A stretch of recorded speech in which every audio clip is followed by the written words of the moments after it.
நிறைவாழ்வு AG சபை வழங்கும் morning மன்னாவிற்கு உங்களை அன்போடு வரவேற்கிறோம். கர்த்தருடைய பரிசுத்த நாமம் மகிமைப்படுவதாக. இந்த நாளிலே உங்களை சந்திப்பதிலே மிகுந்த சந்தோஷம். இன்றைக்கு கர்த்தர் நம்மளோட பேசுகிற வார்த்தை 1 சாமுவேல் புஸ்தகம் 17வது அதிகாரம் 37வது வார்த்தையை நான் உங்களுக்காக வாசிக்கிறேன். என்னை சிங்கத்தின் கைக்கும் கரடியின் கைக்கும் தப்புவித்த கர்த்தர் இந்த பெலிஸ்தீனுடைய கைக்கும் தப்புவிப்பார் என்று சங்கீதக்காரனாகிய தாவீது ஆமென் ராஜாக்கு முன்பாக அறைக்கூவல் விடுகிறான். என்ன சம்பவம்? கோலியாத் என்ற ஒரு பெரிய மாம்ச மலை தேவனுக்கு விரோதமான காரியங்களை சொல்லிக்கொண்டு தேவனுக்கு விரோதமான காரியங்களை செய்யும்படியாக துணிந்து நிற்கிறது. அப்பொழுது அவனை ஜெயிப்பதற்காக இந்த தாவீது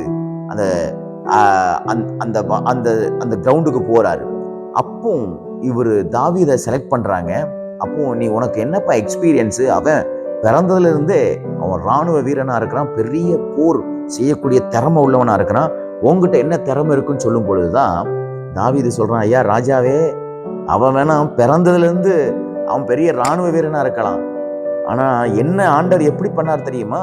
நான் ஒரு சாதாரண ஒரு மெய்ப்பனா இருந்தாலும் தேவன் என்னை சிங்கத்துடைய வாய்க்கு என்ன தப்பு வச்சிருக்கிறாரு, கரடியோட வாய்க்கு தப்பு வச்சிருக்கிறாரு. ஒரு நேரம் இந்த சிங்கமும் அந்த கரடியும் ஒரு ஆட்டுக்குட்டியை பிடிச்சிட்டு போகும்போது நான் அதுக்கு பின்னாடி ஓடி போய் அது வாயிலிருந்து அந்த ஆட்டுக்குட்டியை தப்பு வச்சு அந்த சிங்கத்துடைய வாய்களை கிழிச்சு போட்டேன் அப்படின்னு சொல்றாரு.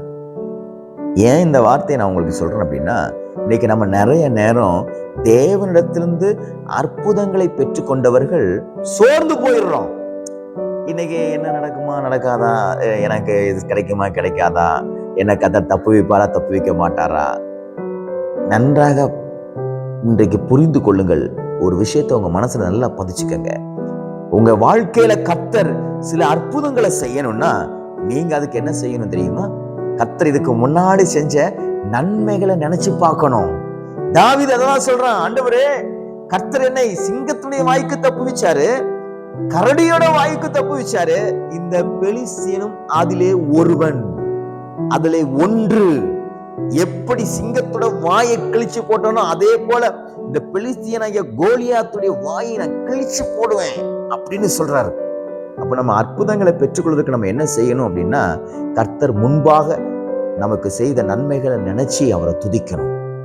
அதை துதிக்கணும். ஆண்டவரே, இந்த காரியத்துல என்னை எப்படி நடத்துனீங்க, இந்த விஷயத்துல என்னை அழகா கொண்டு போனீங்களே, இந்த விஷயத்துல எனக்கு சரியான ஞானத்தை கொடுத்தீங்களே, ஆண்டவரே நான் இந்த விஷயத்துல ரொம்ப பயந்து போயிருந்தேன், எனக்கு தைரியத்தை கொடுத்து நீங்க நடத்துறீங்களே, அதே போல இந்த காரியத்திலையும் நடத்துங்க, இந்த காரியத்துல எனக்கு ஞானத்தை தாங்க, இந்த காரியத்துல எனக்கு கிருபை தாங்க, நான் என்ன செய்யணும் எனக்கு போதிங்க, நான் என்ன பேசணும் எனக்கு போதிங்க, நான் எப்படி போகணும் அந்த பாதையை காட்டுங்க அப்படின்னு சொல்லி நீங்க தேவனுடைய சமூகத்துல கர்த்தர் உங்களை நடத்தின விதத்தை சொல்லி ஆண்டவரை ஸ்தோத்திரம் பண்ணி அவருடைய ஞானத்தை கேட்பீங்கன்னா ஈஸியா கோலியாத்துல ஒரு கோலியாத்துல 10 கோலியாத்து வந்தாலும் நீங்க அடிப்பீங்க. நம்ம இன்னைக்கு சொல்றது என்ன தெரியுமா? கர்த்தர் எனக்கு நன்மை செய்யல, அப்பவும் செஞ்சாரு இப்பவும் செய்யல, அப்படி சொல்லக்கூடாது.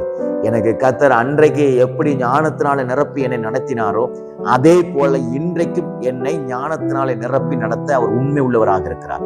அதை விசுவாசிச்சு சொல்லணும்.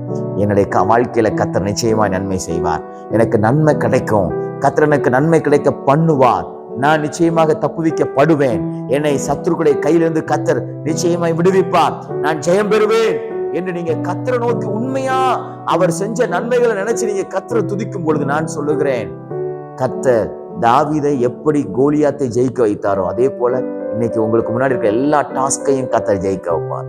இன்னைக்கு உங்களுக்கு முன்னாடி இருக்கக்கூடிய எல்லா சேலஞ்சஸ்லையும் எல்லா சவால்களையும் நீங்க ஜெயத்தை பெறுவீர்கள். உங்கள் கரங்கள் இன்றைக்கு ஜெயத்தை காணும், உங்கள் கண்கள் ஜெயத்தை காணும். விசுவாசிக்கிறீங்களா? கர்த்தர் என் வாழ்க்கையில செய்வாருன்னு அந்த வார்த்தையை விசுவாசிக்கணும். வார்த்தை விசுவாசிச்சு கர்த்தரை நல்லா ஸ்தோத்திரம் பண்ணணும். என் கர்த்தரனை அந்த பாதையில் நடத்தினார், இந்த பாதையில் என்னை நடத்துவார், எனக்கு அப்படி உதவி செய்தார், என்றைக்கும் உதவி செய்வார் என்று சொல்லி நீங்க தேவனை ஸ்தோத்திரம் பண்ணும் பொழுது நான் சொல்லுகிறேன், யுத்தம் கர்த்தருடையது. நீங்க சும்மா போய் நின்னா போதும், கர்த்தர் உங்களுக்காக யுத்தம் பண்ணுவார். இன்னைக்கு நம்ம நிறைய டிப்ரெஷன்ல போய் தேவையில்லாத வார்த்தைகளை பேசி கொண்டிருக்கிறோம். இல்ல, வேத வார்த்தைகளை, தேவன் பரிசுத்தவான்களுக்கு செய்த நன்மைகளை நினைச்சு கர்த்தரை துதிச்சு பாருங்க. உங்க வாழ்க்கையில கர்த்தர் செய்த நன்மைகளை நினைச்சு கர்த்தரை ஸ்தோத்திரம் பண்ணி பாருங்க. நான் சொல்லுகிறேன், இந்த காரியத்திலே கர்த்தர், இந்த நாளிலே கர்த்தர், குறிப்பிட்ட விஷயங்களிலே கர்த்தர் இன்றைக்கு ஒரு அற்புதத்தை செய்வார். எப்படி தாவீதுக்கு கர்த்தர் கோலியாத்தை ஜெயிப்பதற்கு உதவி செய்தாரோ, அதே போல இன்னைக்கு நீங்க அநேக ஜெயங்களை பெறுவீர்கள். சந்தோஷம். அந்த நாள்ல கர்த்தரை ஸ்தோத்திரம் பண்ணி அநேக அற்புதங்களை பெற்றுக்கொள்ளுங்கள். அற்புதம் செய்கிறவர் உங்கள் நடுவில் இருக்கிறார். God bless you.